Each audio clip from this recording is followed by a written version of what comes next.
All right, Rabbi Chaim Dolphin, thank you for being here. Thank you for joining me. Long time no speak. Always happy to talk to you about anything related to Lubavitch. We were supposed to have a podcast and talk about Zalman Schachter, but that was postponed because of the war. So Mirza Hashem and better times, we'll get to that.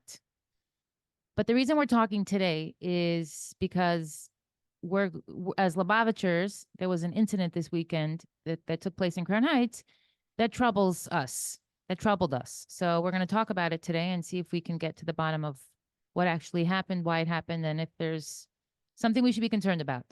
So I just want to start off by describing what I feel the connection Lubavitchers have with the Rebbe might be like today. Okay, as somebody who grew up with the Rebbe.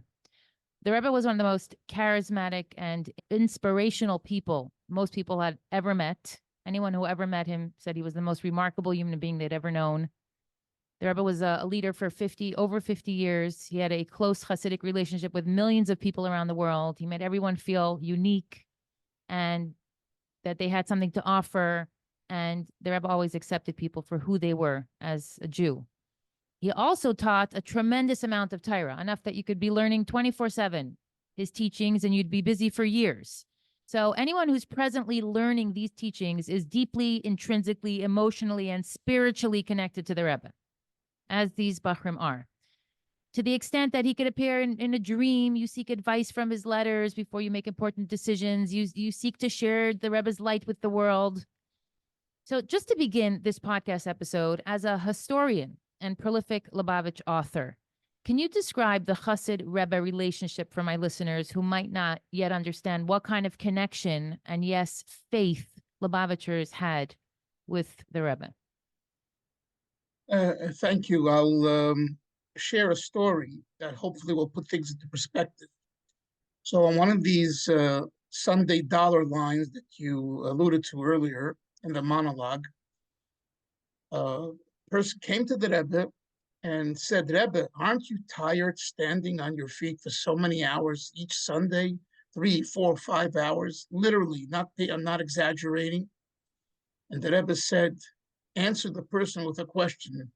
When you count diamonds, do you get tired? You don't. You stand on your feet and count your money more and more and more. When the Rebbe sees a Yid, whether they're his chassid or not his chassid, the Rebbe sees the neshama, the soul. So when you ask about the Rebbe and chassid relationship, it's what I call a Rebbe is a soul geologist. He's a maven on the neshama. So what you wear and how you look and how you feel and frankly how you smell makes no difference. None at all. This truism also comes from Chabad Hasidus, from Hasidus in general, from Teres Baal Shem Tov, in particular the Balatanya's Hasidus, the Tanya, where we're taught if we learn and we learn deeply and we take time to really dialogue and understand, we come to understand that it's all about the neshama. The Rebbe epitomizes for a Jew, especially for a chassid, that type of relationship. And therefore, everything you said is so true because it's coming from that vantage point. That's what a Rebbe is, and that's the relationship between a Rebbe and a chassid. But in the Rebbe's case in particular, considering that the Rebbe was the first modern Lubavitch Rebbe, the Chassidim in Eretz Yisrael were able to receive the Sichais after Shabbos. They were faxed over, and there were Chassidim that were able to have that relationship with the Rebbe wherever they were around the world. So one can say that the Rebbe's Torah and the Rebbe's personality allows, until today, for someone who's learning and living the Rebbe's Chassidus to connect with the Rebbe like the Rebbe's Pashut present. True. Okay. Very true. Very true. I just think I think it's an important perspective for people to be aware of before we get into the nitty gritty of what my issue is with the Mishnah. Right. But you emphasized and you positioned that it's through the Rebbe's Torah. It's a very important point when we're going to talk about the group that you identify as Messianism. It spills over to other areas, dreams, visions. You get Igros Kodesh, putting the letter in. So it takes on a whole new life. And the question is, which I assume you want to talk about, is there reality to it? Is it good? Is it no good, etc.? Well, I don't Please. want to get into whether it's good or not good, because anyone who's a religious Jew lives on a spiritual plane. So I think everyone can relate to that when it's done correctly and when it has positive results. But if the Rebbe was, let's just get to the situation at hand, and the conversation will unfold. But if the Rebbe were here, what happened in 770 this week would never have happened. So let's just start off by saying that even suggesting that the social media dumpster fire that erupted, not to mention legal nightmare that Lubavitch is now facing, that the Meshachis Bakram set off with their tunnels is not a big deal. They're lying to themselves, because at the end of the day, what happened did not give the Rebbe nachas, would not have given the Rebbe nachas. You put out a video, you said that this is a leadership issue. I personally think that it's an education issue. But, there's a bigger problem here that we have to address and air in the open. Sunlight is the best disinfectant. So, right. Yeah. Kamala, I did say, just for the record, that it's an issue with education. In fact, a top educator who has a lot of respect contacted me complaining that I put all the educators in one bag, and it's not fair. And we had a good dialogue. I told him that's not what I meant. So it's definitely an educational issue, but for the greater world, it's a leadership issue. So both are true, and I could talk about both, either, whatever you wish. Well, first I want to talk about the mentality of the people that we are talking about, because it's not a typical frame of mind. I have to be completely frank. I know it's going to hurt, but I spoke to a lot of Lubavitchers about this, and there seems to be a consensus that this group of Lubavitchers are Mishagayim, and that when you let the crazies run amok and do whatever they want, and you look the other way, you get tunnels. Okay? So you get people who don't follow rules. You get people who think that the rules don't apply to them for spiritual reasons. And we know where that leads. A lot of people get hurt. Now, obviously, we're not dealing with terrorists, but what are we dealing with here? This particular incident comes from a fringe group within the Messianism. So it is not fair to blame the larger Messianism individuals and group that they would support this. They didn't, because you see that the one of the Rabbanim of Crown Heights, who's Messianistic oriented, he came out and publicly spoke and was posted all over that he's against it. And there was a unison opposition to this fringe group. The problem is, and I don't know if you're aware of it, maybe you are, there is behind the scenes. And behind the scenes, it's this issue of what does the Rebbe mean to us Hasidim today? Some believe that he's actually alive. Some believe he's not physically alive, he's spiritually alive, which everyone, I would say every Lubavitcher believes, but the spiritual aliveness of the Rebbe is such that it overrules Rabbonim, Shluchim, normal people, etc. In other words, and it creates an environment where we have Bachrim pretending that the Rebbe is giving Kaishal Bracha, pretending that the Rebbe is giving dollars, pretending that the Rebbe is coming to daven. It's cult-like behavior in the definition of the book. Ask anyone. Okay. Yeah, ask anyone, and ask anyone in 770. They'll tell you the Rebbe is here like you're here. And if you don't believe them, then you don't believe. Okay, but for all fairness, they are a fringe. 100, 200 in They're a 770. fringe of a fringe, though, because the So Mishachistin wait, issue also has not been discussed enough okay, or understood. I understand, but you're putting them all in one bag, and what I'm trying to do is to I also put all the Palestinians in one bag. I mean, okay, but it's okay. We're talking about the collective. yeah, but we're talking about human beings. We're talking about feelings. I want to tell you and the listeners and viewers a short little story that happened that I was there. This was at a bungalow colony that you probably know, Mountain Lodge in Monticello, New York, in the Catskills. And it's a Lubavitcher bungalow colony. This happened about 20 years ago. And it was Shabbos, and I was there as a guest. And I was sitting across someone who was called Mendel the Soldat.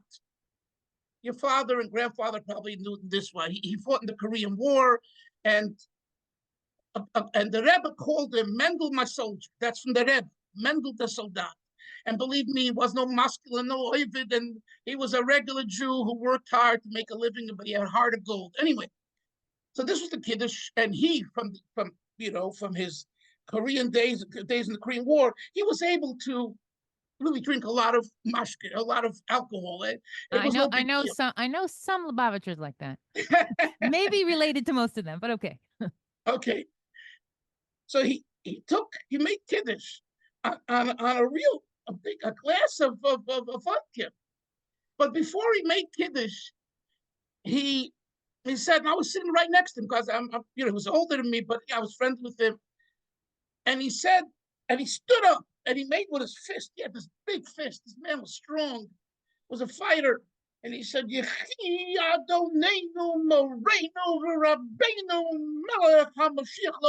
said 3 times. In that room, there were 150 people. And trust me, many what they call anti-Mashiachistim, very anti. The place was silent. No one said a word to him during, before, or after. Why? Because he said it with such earnesty? That's right. Now, let me explain. Let me explain. You know what he was saying? Because I knew him. I'm telling you, I knew him. He was saying, Rebbe, I love you and I miss you. He was convinced by some people in the community that you have to say this slogan. If you love and miss the Rebbe, there are a million things you can do to bring the Rebbe's light into the world, and it doesn't involve yelling like my uncles used to. I'm not saying you have to, but what I'm saying is we need to understand that people express their feelings in different ways. Now, as long as it doesn't hurt others, it's acceptable. Everyone, you're allowed with your Mishigas, and I'm allowed with my Mishigas, as long as it's personal. But there are certain things that are not allowed. For instance, we are not allowed to believe that Mashiach is from the living. We're not allowed to, okay. I'm sorry, Mashiach is, I'm sorry. We are not allowed to believe that Mashiach, Mashiach must be from the living. That's what we believe. You're not allowed to believe that Mashiach died. You're just not.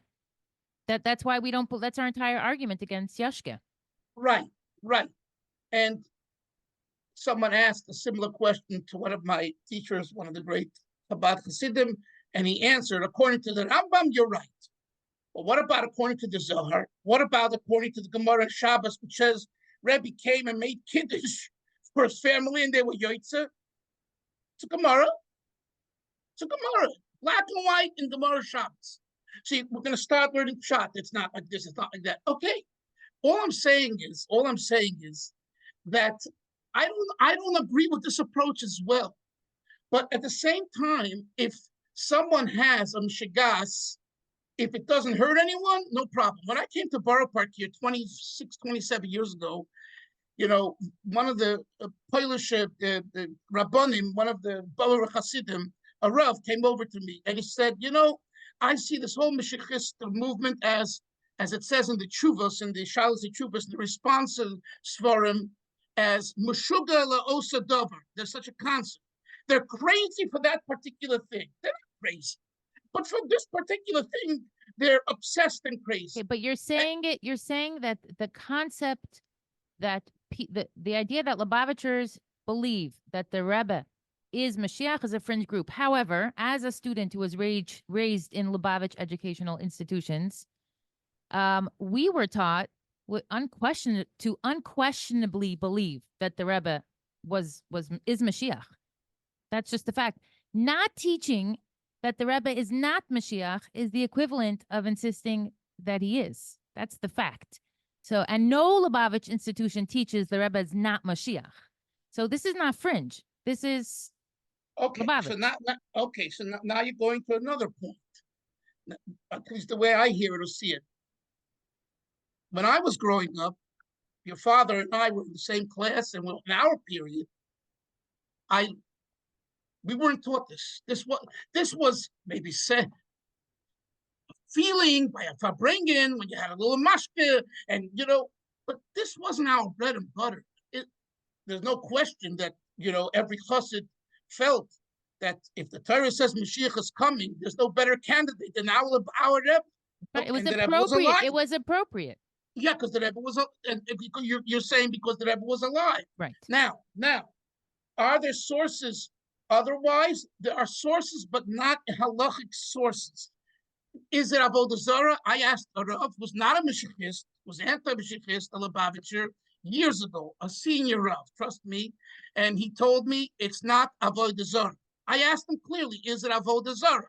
According to halacha, because at that time, certain Litvisher Rabbanim said it is. But that's not the point. The point is... 1 second. How is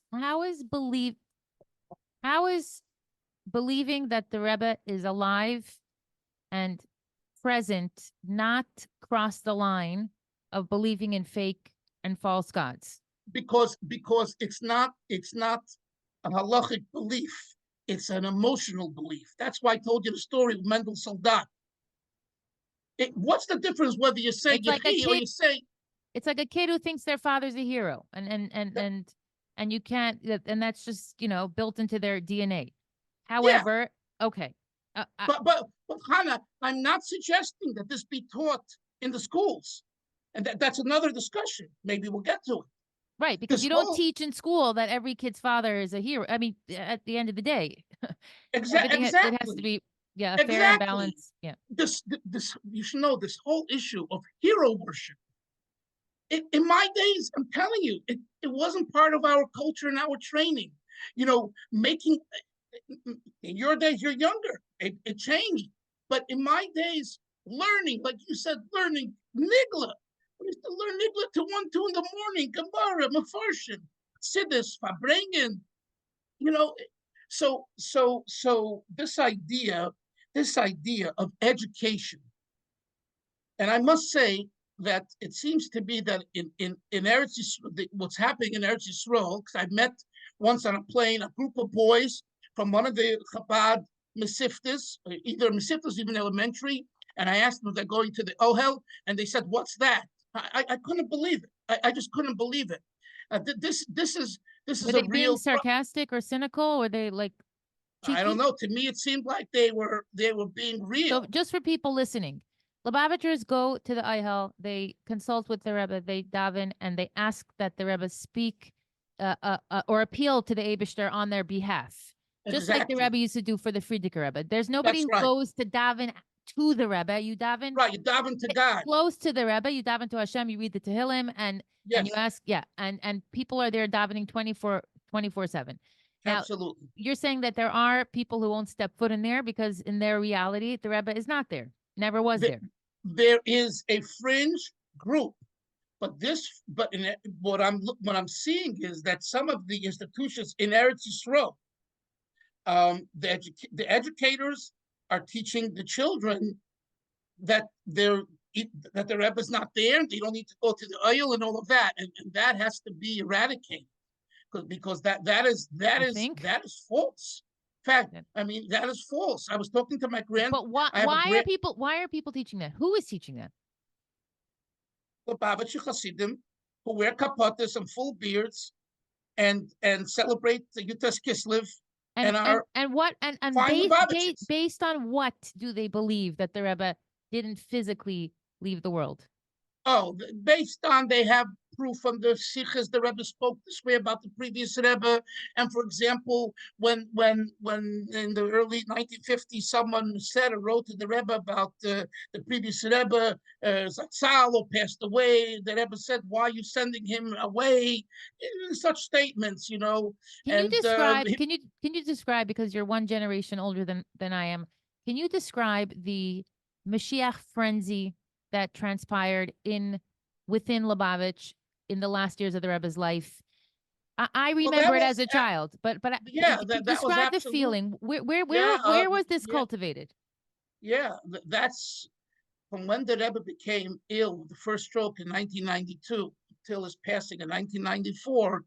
Those 2 years were really the years that there was a lot of chaos, and people, were lost. Okay, from the biggest Hasidim and the biggest Rabbanim, and people were very hurt, really deeply hurt, and That the the Rebbe the had way. passed away. Because for people listening, the Hasidim truly believed that the Rebbe would be there until Mashiach. The Rebbe would walk past the threshold of Geula with them hand in hand, leading them Absolutely, into Geula. So when the Rebbe absolutely. passed away, it was such a disappointment, shock. It was such a shock to the system that it was like a fog settled over Lubavitch for a number of years before people could even figure out what was next. Yes, but Hannah, it started already with the Rebbe's stroke in '92 when he became ill, because the person who is supposed to be will hopefully be our Mashiach. We believe will be the Mashiach when The and if full there's a chaos, Mashiach, right? and all of a sudden is sick, and is not well, and all of that. So it caused a lot of turmoil. Now they brought the Rebbe out to the porch, and they sang Yehi Adonenu, and the Rebbe would make with his head. And some said this is he's acknowledging it, and some said it's ridiculous, he's not well. And the arguments went back and forth until his passing. For several years after that, some of the leaders who were Mashiachistic at the time realized, and they said, we made a mistake. And I know who they are. I don't have to mention them here on the line, but I know these people, very serious people, very good people. They acknowledge we made a mistake. We made a mistake that we misread what the Rebbe was trying to say, or we made a mistake in believing that it had to be the Rebbe. We made a mistake in believing that God cannot take the Rebbe before he's revealed as Mashiach, and hence he will live forever as the Mashiach without dying, passing on. In other words, people, I don't know how to describe it, but they made, I don't know how to describe it without Chas v'Shalom crossing the line, but it's almost like they had this vision of who the Rebbe was and was meant to be, more than and the Rebbe was the Menachem Mendel Schneerson, a tremendous tzaddik, a gadol, a gain, everything. He was a leader in every sense of the word. And when Klal Yisrael loses a leader, it's deeply depressing and deeply heartbreaking. And I think in every generation, the Yidden believed, listen, the tzaddikim, our tzaddikim were tremendous people. It's hard not to think that any of them might have been Mashiach. The Yidden have had disappointments in the past in Right. believing, especially, post-Holocaust, the obsession with the Rebbe, the connection with the Rebbe, the future was bright when the Rebbe was present. So right. And you need to understand, and it's good for the listeners and viewers to understand this. The Rebbe in the first Maimah, Yud Shvat is next Shabbos. 1951 was the first Maimah Bas Legani. There he gave the what we call a marketing, the tagline of Lubavitch for our generation, called the Dor HaShvi. And it was to bring Mashiach, bottom line, and he calls us Dor HaShvi. And the Rebbe went with this for 42 years. So one needs to understand, and I'm not of those that say, oh, so the Rebbe's at fault. Chas v'shalom. I don't believe that. But the Rebbe was, no question, kind of, I don't know, was fighting, but the Rebbe was beseeching. also completely preoccupied with the issue of Mashiach. We lived, Yeah, no breathed, and question thought about about it. Mashiach every second. And How and the, and, the, I and know, that's fine. but we're very careful. I mean, the belief in Mashiach is one of the 13 principles of faith. We don't teach chas v'shalom Santa Claus to children. We teach things that are deeply rooted in our Right. text. You know, we don't just make 100%. things up because it feels good. 100%.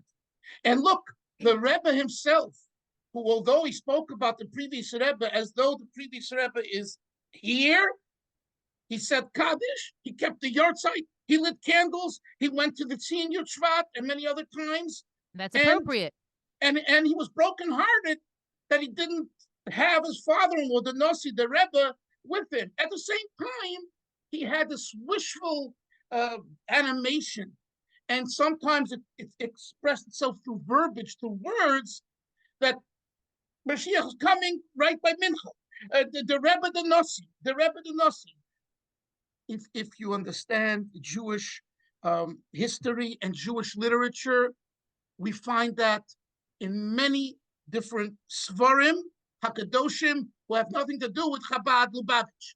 But the problem is when you take it to one step that we're going to take control and do things on our own, because the Rebbe said expand 770, so we're going to break walls, make a Chillul Hashem. I want to get into all that. One second, I want to get into all that, but before we do, I want to talk about something else that people are probably thinking you have to address.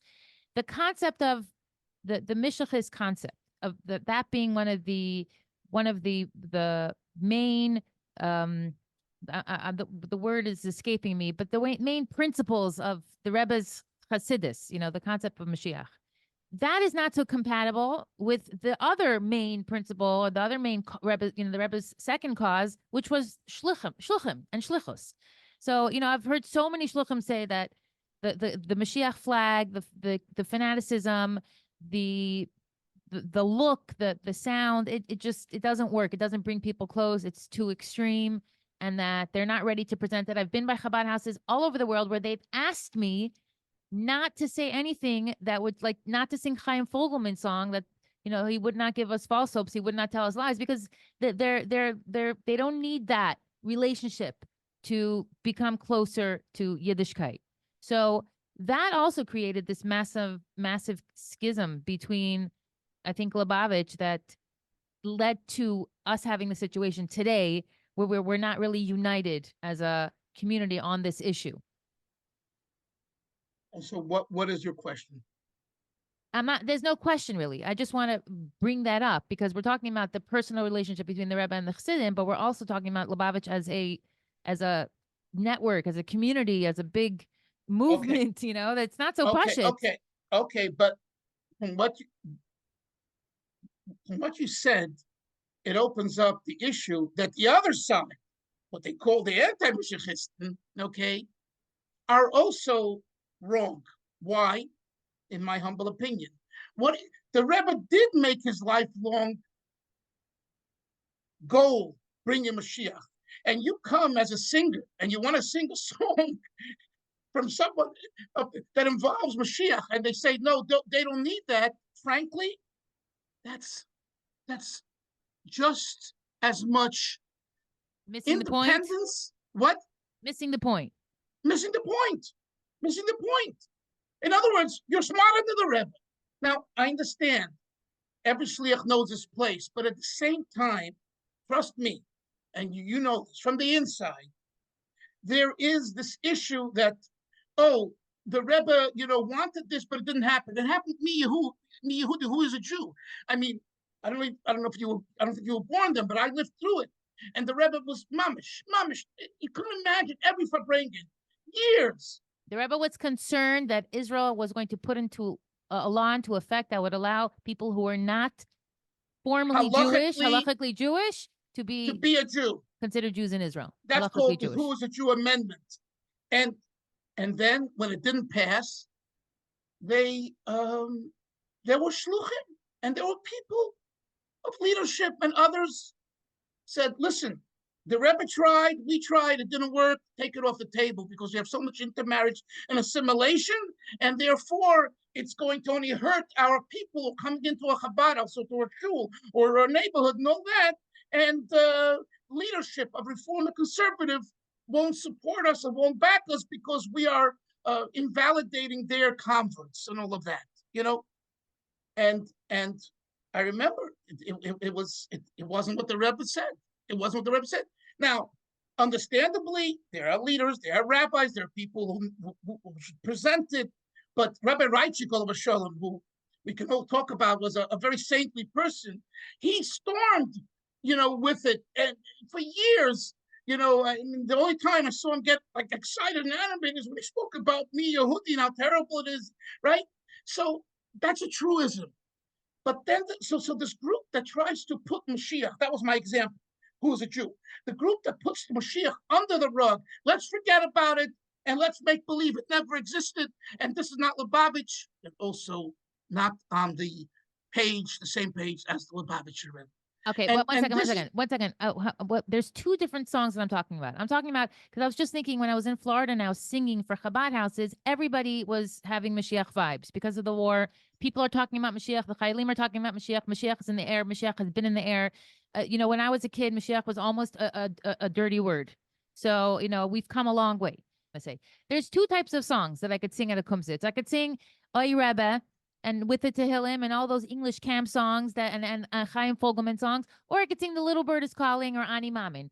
Those are the songs that the Rebbe wanted us to sing. The rest of the songs were written after the Rebbe passed away about how and that are very, very, that you're not singing them in Beis Yaakov. This is like, they're very specifically Lubavitch. It's also almost uncomfortable to sing some of them outside of Lubavitch. Because you're saying it's like a personal, so you were saying it's an emotional relationship. So you don't feel comfortable singing about your emotional relationship in public. It's like exposing something private that only your siblings get, only your family gets. So when I was saying about so those are that's the main difference. It's like what the Rebbe projected about Mashiach, and then what the Hasidim felt towards the Rebbe as potentially the Mashiach. Right. That made people uncomfortable. Okay. But all of this should not take us away from the main nakuda, the main point, that the education needs to be Masorah and normal, and the Masorah of Chabad, together with a feeling for Mashiach in the traditional way. And therefore, when there's a disagreement, and there is a big disagreement, the leaders, this is the way I tie them together. The leaders need to get together and say, how are we going to work this out? And then basically have everyone listen to it, because they're the leaders. And if we can't do that, we're in trouble. Yeah, but this is old news. Nobody knew that this, old news or no news, but the fact is, when you have an event that we started off with the tunnels and the breaking of 770 and all of that, it has to be revisited, and it could be revisited, and it should be revisited.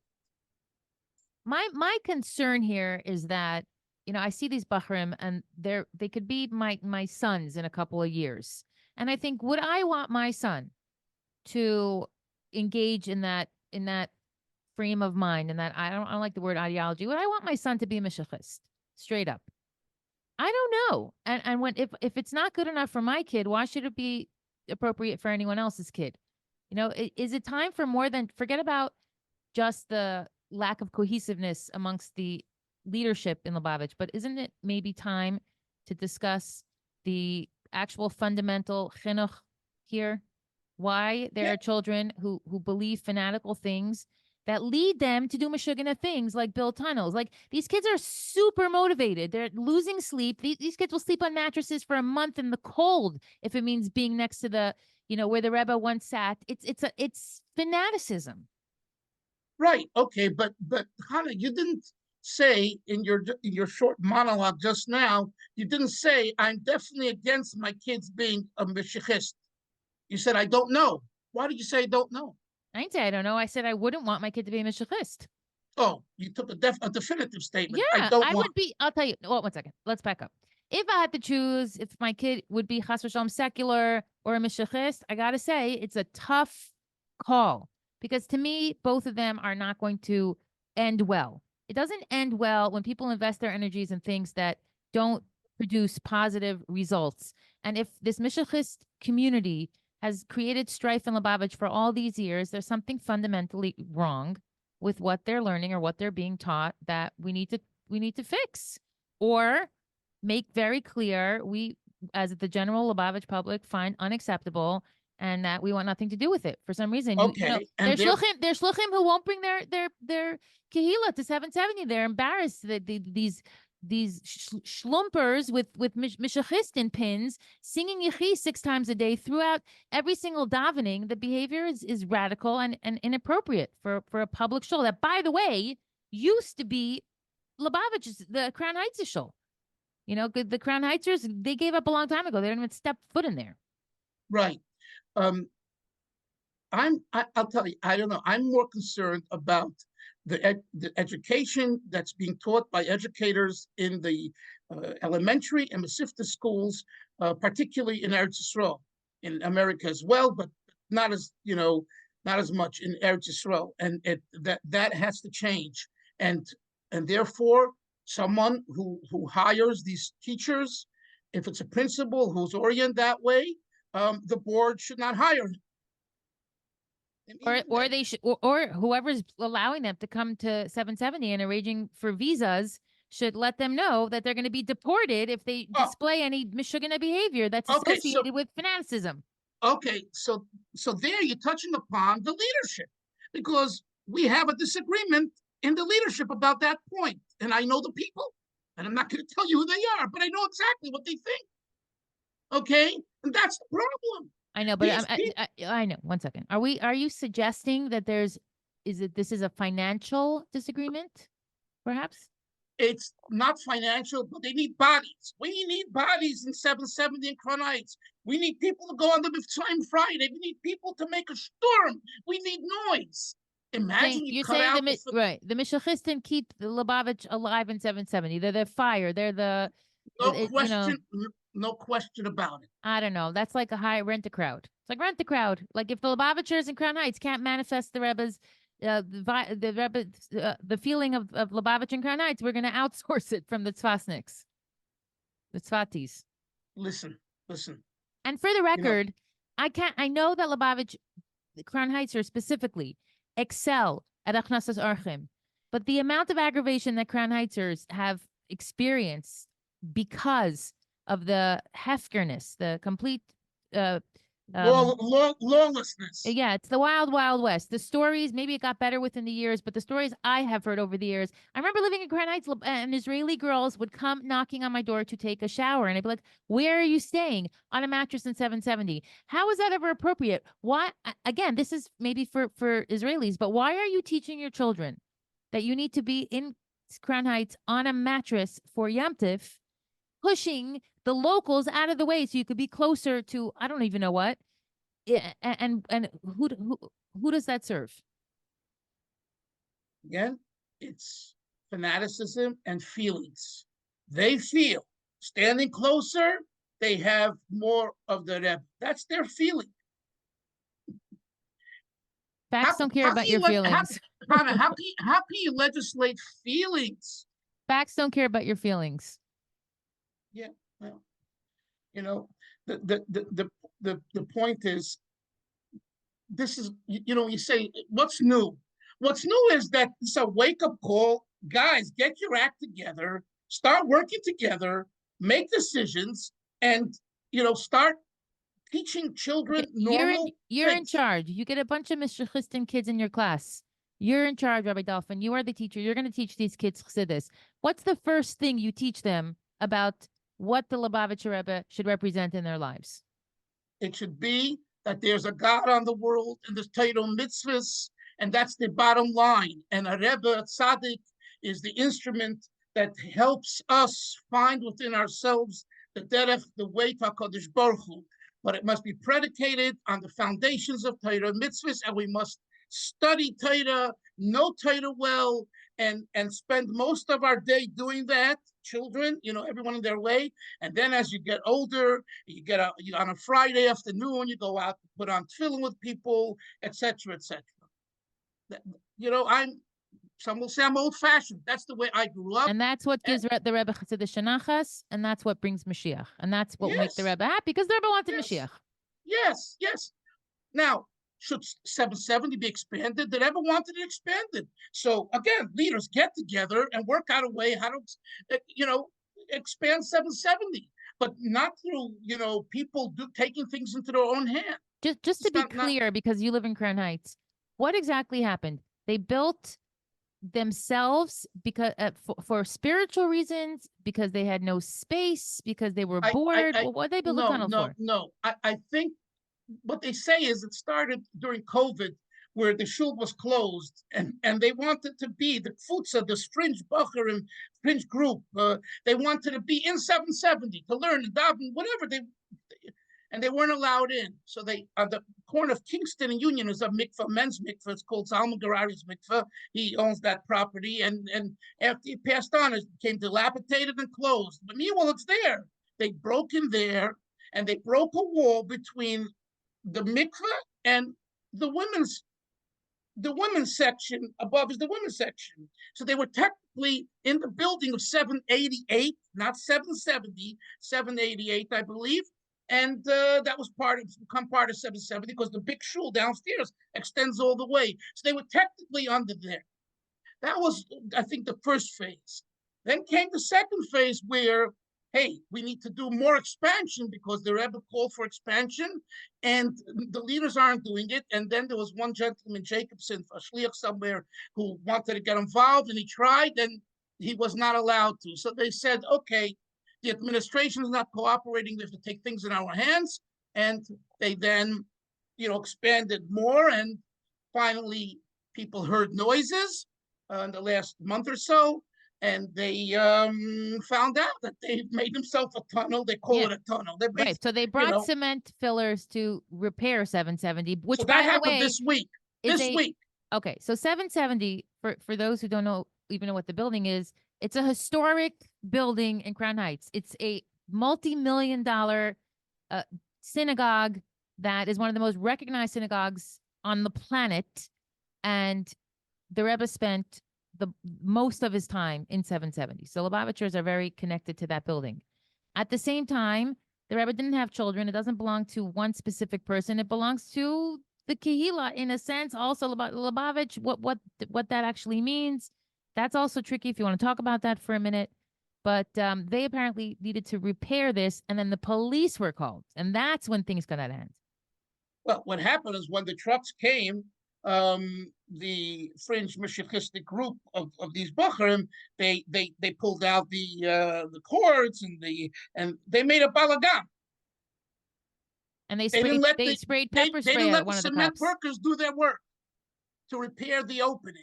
So that's when the Agudas Chabad office and whoever else called police, and the Rabbonim and the community council agreed, I believe, to stop this. And that's where they went into 770 to, I guess, show that the tunnel that they made, the breach that went all the way to the men's side.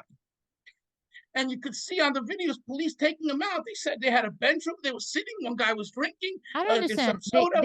They destroyed the building. They removed the wall. This is a New York City building. How old is this building? They removed some part of, I don't know if the foundation or a wall. With what? With their hands? With a sledgehammer, with hammers. That's very normal. That's very normal behavior for Hasidic kids. Of course, it's not normal behavior. But you're asking me what happened. That happened. I'm just saying, and that's why this story is so concerning and bizarre. Okay, but there's a point that we didn't discuss that I'm not sure you're even aware of. There's a shul called Congregation Lubavitch. This shul and this entity, which is a legal entity today, are the people in the Gaboyim who run the shul downstairs. Although the building belongs to Agudas Chabad. Agudas Chabad is seen as the anti-Mashiachistan, and the Congregation Lubavitch is officially seen as pro-Mashiachistan. This is the problem, and it's been in court. What's the issue? The issue is, well, if you disagree with them, why don't you ask them to leave? You're the landlord.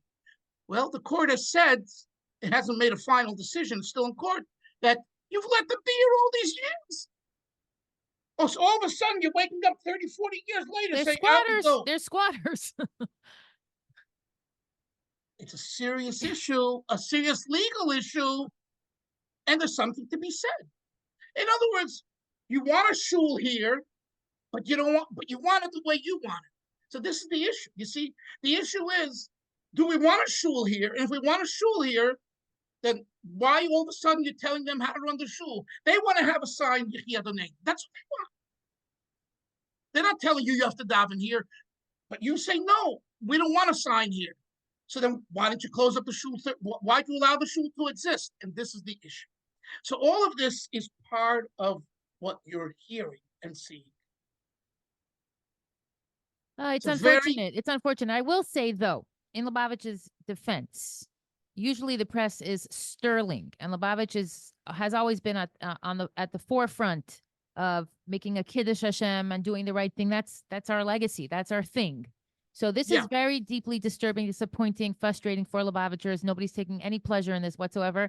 Also, I think at the end of the day, most people know that within, a little bit of time, life goes back as, to normal. And most people are just regular functioning people who, like you said, have a connection to the Rebbe and just want to bring Mashiach and bring the Rebbe's vision to, to reality. Right. And Hannah, I want to say one last thing, that I've been invited, probably you too, but I've invited to Mashiachistic events, non-Mashiachistic events to speak to Fabring. Usually, if you go with Avos Yisrael and you go with trying to understand, and you go with a negotiation attitude, you could get at least a peaceful situation. To change the deos, to change the ideology and philosophies and the machshava, that's, as we discussed earlier, comes from education, from youth. But practically, we can have civility.